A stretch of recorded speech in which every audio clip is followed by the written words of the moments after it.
بسم اللہ الرحمن الرحیم۔ اعتکاف ٹوٹ جائے تو اعتکاف کی قضا کیسے کی جائے گی؟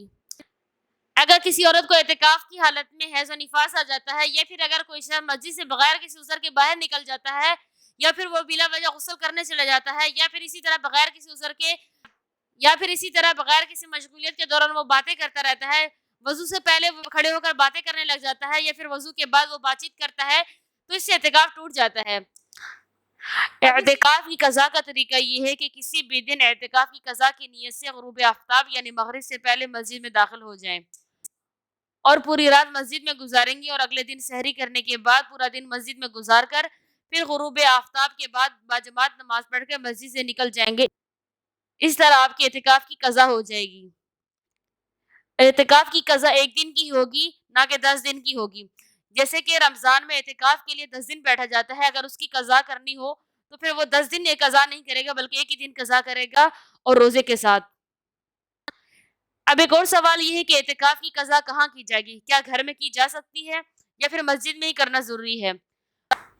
معتکفین مرد یعنی جو مرد حضرات ہوتے ہیں، ان کے لیے مسجد میں ہی اعتکاف کرنا ضروری ہوتا ہے، گھر میں وہ قضا نہیں کر سکتے ہیں۔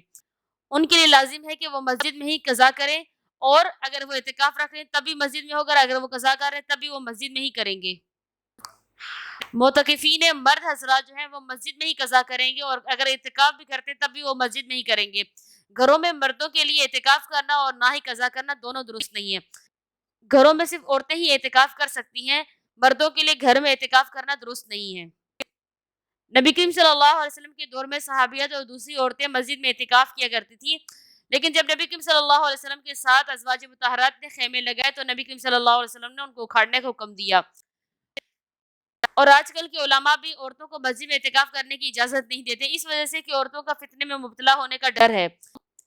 فتنے میں مبتلا ہونے کے ڈر کی وجہ سے عورتوں کو مسجد میں اعتکاف کرنے کی اجازت نہیں دیتے۔ ان کو یہی کہا جائے گا کہ وہ عورتیں گھر میں ہی اعتکاف کریں۔